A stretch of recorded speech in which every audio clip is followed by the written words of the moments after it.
This is Loudspeaker.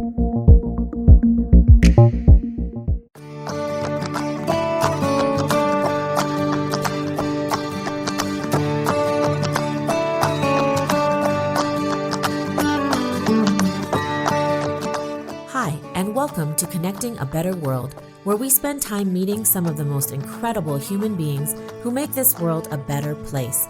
We will learn how each individual took their ideas, mission, and purpose to create and serve others in business and organizations that surround social good, social entrepreneurship, and social impact, and find out how we, together, can further connect others to help. I am your host, Dr. Natalie Phillips. So I'm so happy to have a new friend that I met on a new platform, which is called Clubhouse. His name is Roman Prokopchuk, and he is a first-generation immigrant from the Ukraine who arrived in the U.S. with 6 other family members and lived in a 2-bedroom apartment. He interned with the Secret Service and held a top-secret government clearance. But due to the recession in 2008, he became a self-taught digital marketer and is host of the Digital Savage Experience podcast. He's married and went through 5 miscarriages with his wife in a span of 3 years and became a foster parent, providing a loving and caring environment for 25 kids in his home since June 2018. So Roman, thank you so much for joining me today. My pleasure. Thank you for having me on. Awesome. So I want people to get introduced to you. Tell me a little bit more about your story. Yeah, you basically abridged it in the intro. So yeah, I'm a first generation immigrant from Lviv, Ukraine, came in 1990, as you mentioned, went to school for criminal justice, interned, because of the recession, pivoted, and then kind of fell into digital marketing, which I've done for 13 years, director roles on the agency side, different Fortune 500 clients. And I think reached a level of success there and got married, started, trying to have a family, and then we weren't able, so we went kind of to the doctor, the infertility route. And then, my wife has endometriosis, which obviously makes it harder to get pregnant. And so we did 2 IUIs and 3 IVFs. At this point, we're actually scheduled for another cycle or another embryo transfer for next month. And those 5 resulted in miscarriages, 2 of which were back-to-back Christmases. So now Christmas has that kind of, regardless how joyous it is, it takes you back to that time and has that negative connotation. We spent over $100,000 out of pocket because a lot of, ongoing and reoccurring infertility stuff, if it's more than once, the insurance doesn't cover it, especially stuff like genetic testing of the embryos and things of that nature. So, we did that and we thought about it and we thought that, foster care would be a great opportunity to help kids and possibly adopt. We looked at adopting straight out of agencies, if you will, both in the US and internationally. And it's usually like a fee of like $40,000 or even more. So at that point, all of kind of like side funds have been diminished or depleted with over $100,000 for the infertility treatment. So we thought it would be a great way to help kids and start a family, minus we weren't really looking at the financial situation at that point. So it took us about 10 months to get licensed. Sometimes it's shorter, but with me having several companies and investments, and then my wife living in Georgia for 10 months before we got married, they had to wait on Georgia to send over some kind of work history, and that basically held it up. So they do basically, we went to orientation. If you're interested, then you have somebody assigned that does basically a case study, which is like a profile on your family, why you want to foster, things of that nature. If you're doing it for the right reasons, you get different recommendations and stuff like that. Have a background check. When that's done, then basically they come and have to license your home. So you have a personal license, and that home you live in needs to be licensed for safety, amount of bedrooms, things of that nature. And that's kind of an ongoing relicensing process with that too. So we got licensed May 31st of 2018. And then next day, 2 little boys showed up, June 1st of 2018. Initially, I don't know if it was a selfish desire, but I think everybody wants kind of like a baby, quote unquote, because obviously you can raise the child and kind of see the child grow. And we got a call for two boys, siblings, and they said basically you're kind of like the last ones on the list. If you can't say yes, then we have to split them up. And they've been in another home, and the other home can't keep them.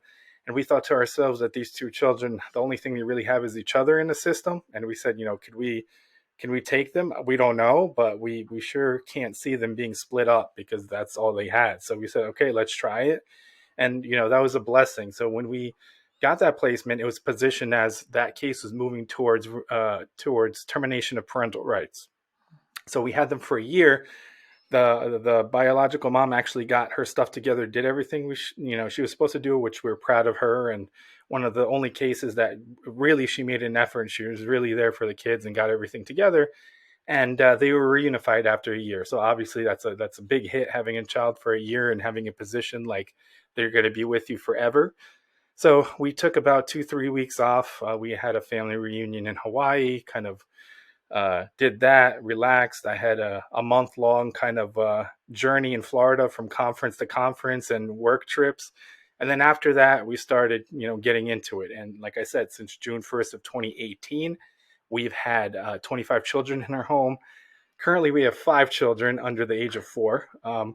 We have a 13-month-old, 15-month-old, a 5-month-old, and 2 3.5-year-olds. So it's a really interesting dynamic with working from home in my home office, recording in my home studio, having 2 dogs, running back and forth from daycare, and everything in between. But the whole process, I mean, we've had issues with cracks in the foster care system, especially during COVID. Each child had visitation, and each child is coming from a separate case. So you have to multiply everything by the amount of children from different families. So we have 5 children for 5 separate cases. So that's 5 caseworkers, 5 law guardians, 5 family visits, 5 therapists, and then you exponentially keep multiplying, and they all need services or visitation. And in March, in the beginning of the whole lockdown COVID stuff, everything got canceled. So everything fell on the foster parents. Everything moved to Zoom. Luckily, my wife, well, luckily and unluckily, she had a in-person brick and mortar kind of office that she couldn't go back to. So she was, laid off for the time being. And she had to facilitate 22 hours of Zoom calls, which is like a full-time job for these kids, being exposed to parents that normally we would be kind of not exposed to, some of them with mental issues, one of which actually called the abuse hotline on us on Easter. So right before Easter dinner, the cops showed up because she made up an accusation, which she has had a history of doing so because the child was in several foster homes and they just couldn't deal with the parents, which oftentimes is the case. And she called the police on them with false allegations. Basically, the judge just basically said, please don't do that again. So Wow. we had, that child actually got reunified to the dad. And each story is so unique and so different. And if I look back, if you asked me like a month before I started fostering, would you have fostered this many kids or fostering in general, I probably would have said no. And it's one of those things where like, you don't know what you can actually do until you do it. And it becomes easy. Like, I don't really know what I know because of my wife. If I didn't have my wife, I would not be able to have 5 kids right now, and juggling them. But it's one of those things you can't truly understand what you're capable of, or like one person is capable of, until you actually get into it and start attempting it. Yeah. Man, I have so many questions for you. Holy cow, that's an amazing story. And looking back at I looked up a statistic that I was trying to pull up here, and it says that on any given day, there are nearly 424,000 children in foster care in the United States. In 2019, over 672,000 children spent time in the U.S. foster care. And so, I understand your story of looking into foster care. And, I'm sitting here as a mom thinking, oh my gosh, if somebody called and said, I've got 2 kids or 1 kid or 5 kids that need a home, and you've already gone through the mental process with your wife of, yes, we're going to take, how we can help out, and we're going to take whoever they can give us. Like, how would you even be able to say no? I'm like thinking of things going, if somebody called, like, how would you even be able to say no, once going through the process and getting the application process done? And so I can see how you continue to possibly take, kids in here and there. But my first question is, looking at the first 2 boys that you had, And you had mentioned something about having them for 1 year. Do you always go into this process thinking this could possibly be our kids? I mean, is that always something when you get a new child? Or are you told in the beginning that, okay, most likely 6 months to a year? What is the thought process behind that you're given, and so that you can get your mindset shift around fostering these children? Yeah, so it depends how much information you're given, and there's either short-term placements, long-term placements. We've had children moved from other foster homes that have been already in the system that wasn't a good fit or something happened that we got for the remaining portion of them being in the system before they were reunified. And also we take something which is called respite care. Respite care is when another resource home or foster parent either is ill, needs like surgery, goes out of state or out of the country, the judge doesn't approve the foster children to go with them. They need somewhere to stay, and they need somewhere to stay somebody else that's licensed in terms of foster parent. So that's called a respite, which is funny because we had a respite. He actually had special needs. He got placed with the three other boys that got placed first week of March together, and then we went in lockdown. It was supposed to be a 10-day respite that turned into a 8-month placement. So it was one of those things, and it was I felt bad for him. Us was his third foster home. He was really a sweet kid. He's back with his dad, which his dad actually is a good place for him, and he got removed from his mom. But basically, the person had health issues, and he was supposed to be with us for 10 days. And then I think she indirectly couldn't care for him, or it was too much, and she just didn't want to tell the Division of Child Services here rehome them. So basically, after 10 days, she basically said, "Oh, he looks like a better fit at your home, so he might as well stay there." So it was just like one of those things, like, okay, and we couldn't really say like, okay, put him in a different home because that person technically didn't want them in their home anymore. So we didn't want to pass this child around. Like, I mean, we didn't felt that was right. So we didn't have a special needs child up until that point. And then, he came and we learned how to take care of and be there for children with special needs. We've had children with other things like oppositional defiance disorder, obviously ADD, ADHD, frontal lobe syndrome, and all kinds of other stuff. As a result, a lot of the children were born with drugs in their system that sometimes they either were born premature, had to detox before they leave, and a whole gambit of health issues. So that's kind of where I'm at with everything. And each case is so unique, but you see kind of like the gaps in each case too. So like you see how the foster care system can be improved, how communication within departments can be improved, some of the things that are like done and said in the gray area. So I try to go on as many shows and media publications, even if they're, business or marketing or podcast related or immigration or whatever I talk about other than this, and at least touch on it because I think it's an important issue. I see like you mentioned that statistic. There's also a statistic.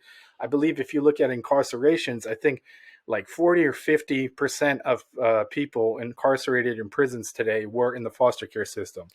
And usually if there's termination of parental rights, the child is kind of the ward of the state. So sometimes they're adopted. Sometimes, unfortunately, they just go foster home from foster home, and then they age out.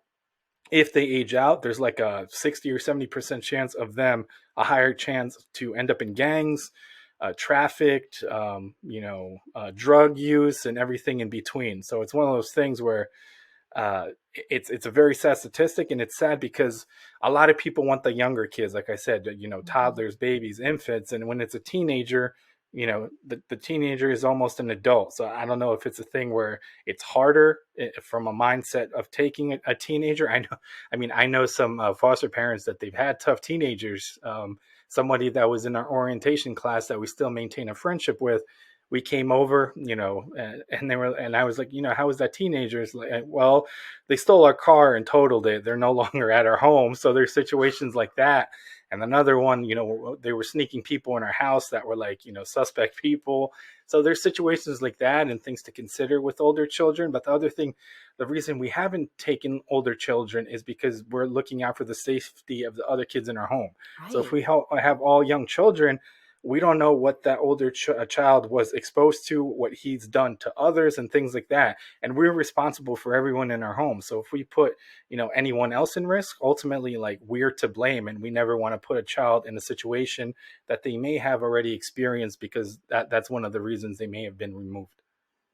So my next question is, if and when you and your wife do have your own children, is it something that you're going to continue fostering? I think so. Well, mainly one of the, well, I think all of the children we have now, if they're open for adoption, we probably would adopt them. And it's one of those things now that we care about the kids so much and love them. Now we kind of think, before we thought, if we have a biological kid, can we love a child that we adopt out of the foster system as much? Now we love the kids so much that we're saying, can we love a biological kid as much as, one of the children that we've cared for, that, that's been in the foster system. So once you experience it, you get kind of a different perspective. Yeah, that's awesome. Looking again at what you sent over to me too, I know that you've been through lots of obstacles, lots of hardships that you've not only lived through, but it sounds like you've only used it to make you stronger and to be able to shift and pivot you, in order to not only provide for your family, but to be an inspiration for these kids that you're taking in as a leader, right? And a role model. So I'd like to ask you, who was your role model in your life, or who did you look up to while growing up? Yeah, so I would say my grandfather. So backstory about my dad. My dad was physically abusive to my mom, my grandparents, my aunt.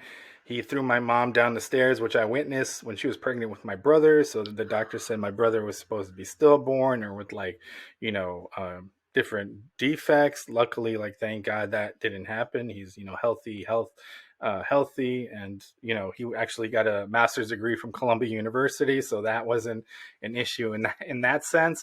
But it was my grandfather. He retired in Ukraine at 55. When he came over here, he was doing roofing for another 20 years, which is unlikely. You don't see people doing roofing. It's a hard job. I'm in New Jersey, so he did it in the winter, in the summer, to the point in the summer where, if you look at shingles, there's like tar under the actual, like, the asphalt, like, the stone material under it. So because it was so hot, sometimes it melted. So he, like, literally singed all his, leg hair, arm hair off because of that. He fell off a roof one time holding a gutter, because if that gutter fell, it probably would have killed somebody. So he held onto it and then fell with it off a roof, messed up one of his arms. And he did that for 20 years, where people were coming from Ukraine and other countries just to make some money to take back. And guys in their 20s would do it 2-3 weeks and then said, you're crazy. I can't do this. This is, like, super hard. So he had that. I got that work ethic from him. So Monday to Saturday, 7 to 6, he was there. Sunday morning, Sunday night, he went to church. He was there for everybody, try to help everybody out. An honorable person in terms of work ethic and his faith. He actually passed away February of 2019.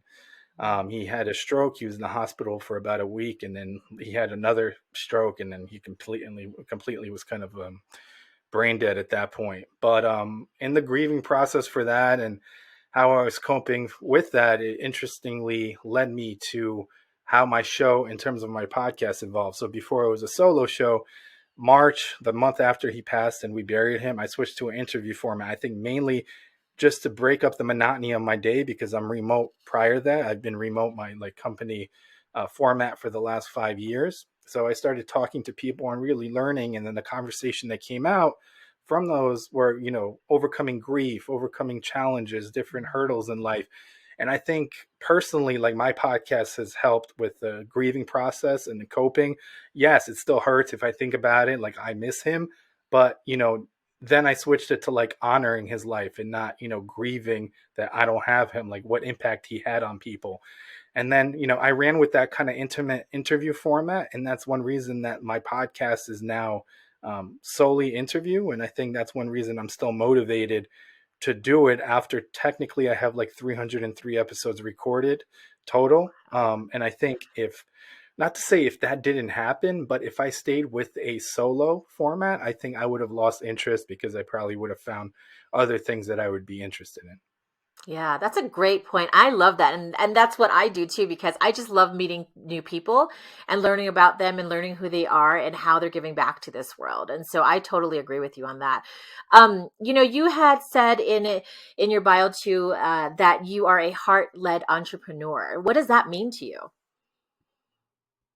Well, from 29 to 30, I switched to a mindset. So like in that process, I founded a company. I still had, a side hustle. I worked for other companies. I freelance, and I had a whole bunch of roles, I guess, if you will.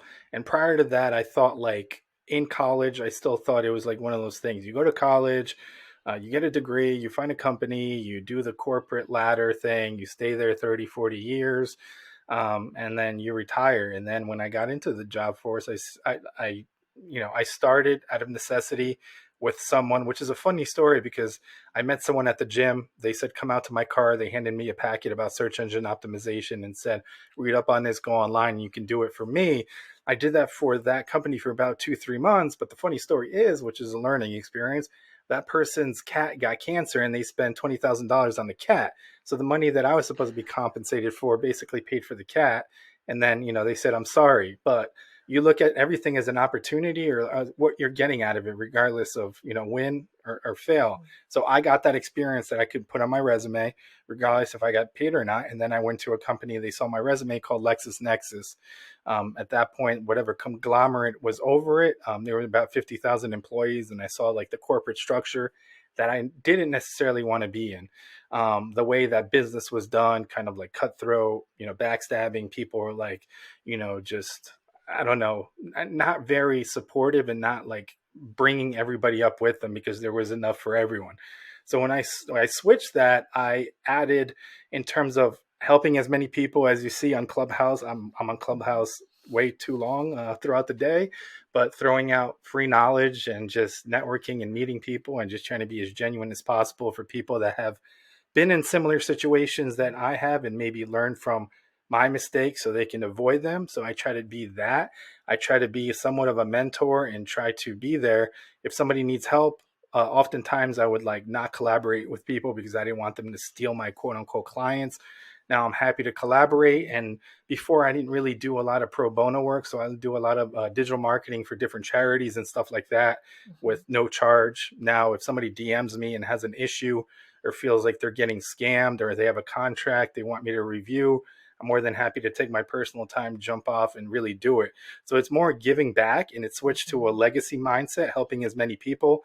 So without asking anything in return. And when I switched over to that, my business, the way people viewed me, what they actually said about me, people that were, I was getting business from places I didn't even know who was referring. And then there was people that I didn't even think would refer me to anything, but I at least, gave them a tip there or connected them with something and not ask anything in return. Mhm. And that kind of reciprocated at times that I didn't even expect.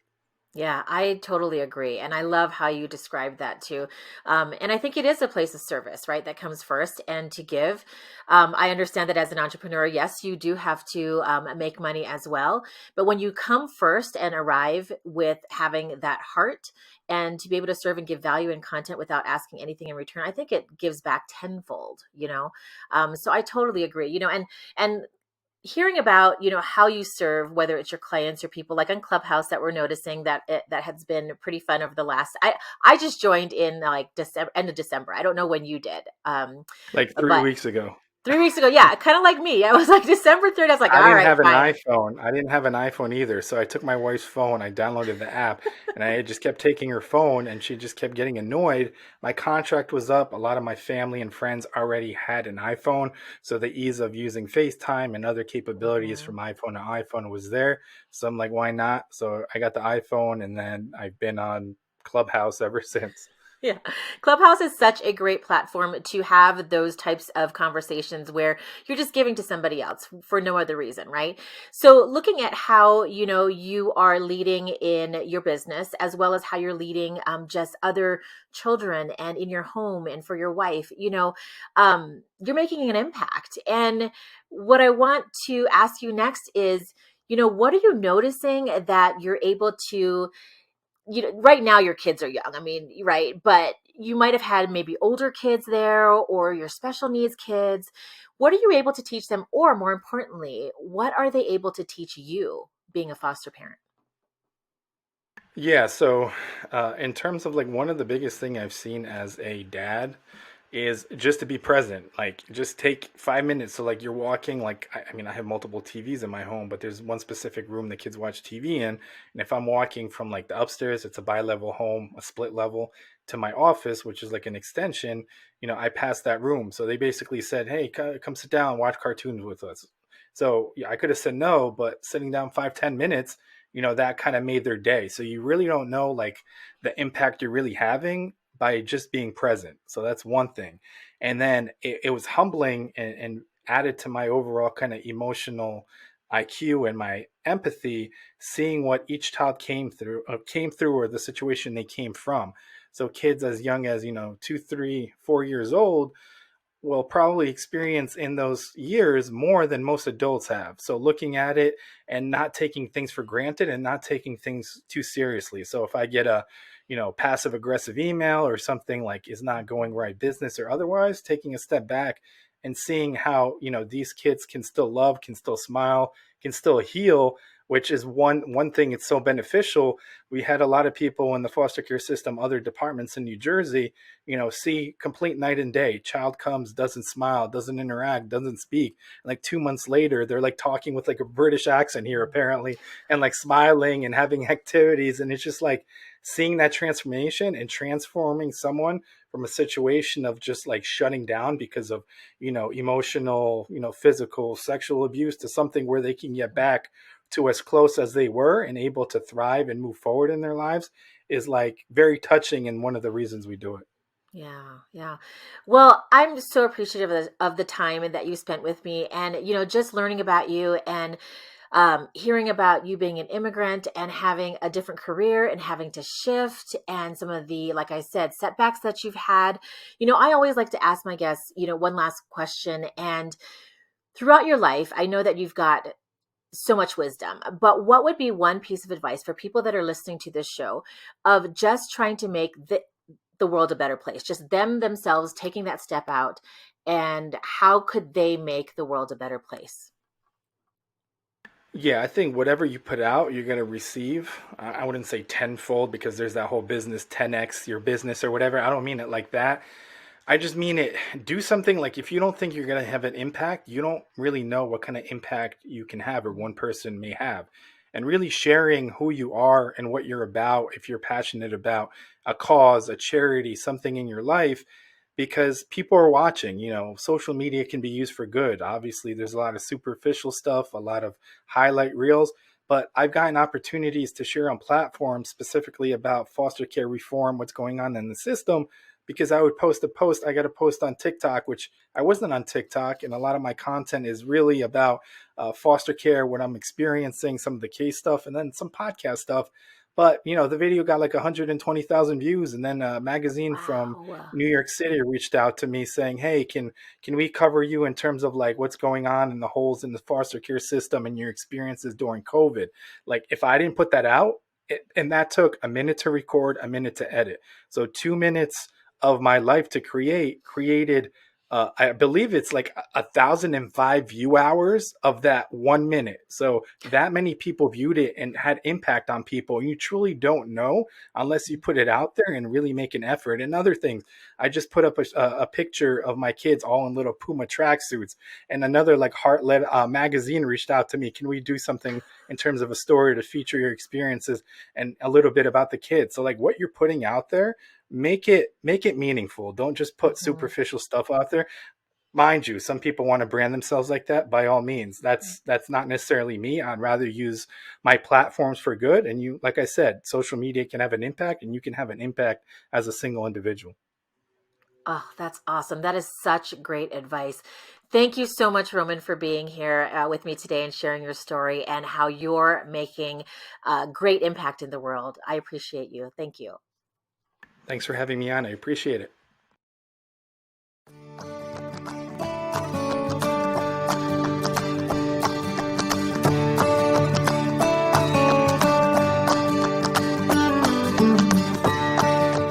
Thank you so much for tuning in to Connecting a Better World, and thank you, NoCo FM, for supporting this show.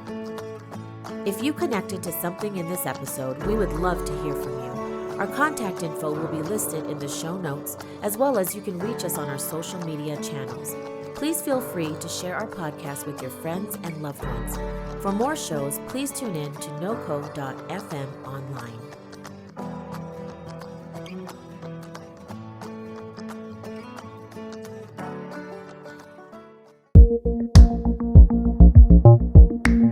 This is Loudspeaker.